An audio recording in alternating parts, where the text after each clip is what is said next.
नमस्कार दोस्तों, फिर से एक बार एक नए वीडियो में आपका स्वागत है।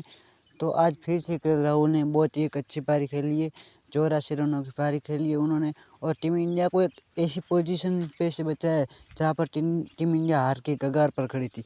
वहाँ पर से केएल राहुल ने और रविंद्र जडेजा ने बहुत ही अच्छी पार्टनरशिप की और टीम इंडिया को एक अच्छे स्कोर पर खड़ा कर दिया है। अब यहाँ से इंडिया को सिर्फ 46 रन चाहिए फॉलो ऑफ बचाने के लिए, और अगर ऐसा होता है तो टीम इंडिया ये मैच ड्रॉ करा सकती है, वरना अगर फॉलो ऑन नहीं बचा सकी तो इंडिया ये मैच हार भी सकती है।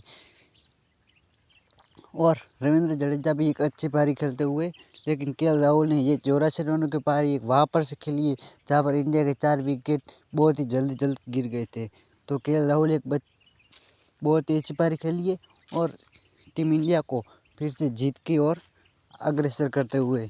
राहुल एक अच्छे बल्लेबाज है, लेकिन उनको टीम इंडिया में ऊपर नीचे करके बहुत ही हैरान किया गया है।